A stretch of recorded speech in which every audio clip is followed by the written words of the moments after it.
மூன்று பெயர்கள். இன்றைக்கும் நாம் நம்முடைய கடவுளுடைய மூன்று பெயர்களை குறித்தும் அதன் அர்த்தத்தை குறித்தும் பார்க்கலாம். நம்முடைய இயேசு கிறிஸ்து இந்த உலகத்தில் பிறப்பதற்கு முன்பாக அவருக்கு கொடுக்கப்பட்ட பெயர்கள் தான் இந்த மூன்று பெயர்கள். அதில் முதலாவது பெயர் கிறிஸ்து, இரண்டாவது பெயர் இயேசு, மூன்றாவது பெயர் இம்மானுவேல். இந்த மூன்று பெயர்களிலும் இயேசு கிறிஸ்துவுக்கு கொடுக்கப்பட்ட பெயர்கள். இதில் முதலாவது பெயர் கிறிஸ்து. மத்தேயு 1:16 இந்த பெயர் வருகிறது. கிறிஸ்து என்ற பெயரினுடைய அர்த்தம் என்னவென்றால் வெற்றி சிறந்தவர் என்ற அர்த்தமாம். இயேசு கிறிஸ்து இந்த உலகத்தின் மேலும் பிசாசின் மேலும் நியாய பிரமாணத்தின் மேலும் வெற்றி சிறந்திருக்கிறார். ஆதலால் அவருக்கு கிறிஸ்து என்ற பெயர் கொடுக்கப்பட்டது. இரண்டாவது பெயர் இயேசு. மத்தேயு 1:21 இயேசு என்ற பெயரினுடைய அர்த்தம் தமது ஜனங்களின் பாவத்தை நீக்கி அவர்களை ரட்சிப்பார் என்று அர்த்தமாம்.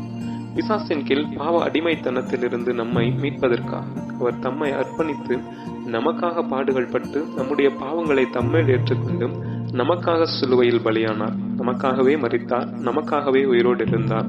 யாரெல்லாம் அவர் மேல் விசுவாசம் வைத்து அவரை ஏற்றுக்கொள்கிறார்களோ அவர்களை எல்லாம் அவர்களுடைய பாவத்தை மன்னித்து பாவத்திலிருந்து விடுதலை கொடுத்து அவர்களை ரட்சித்தார்.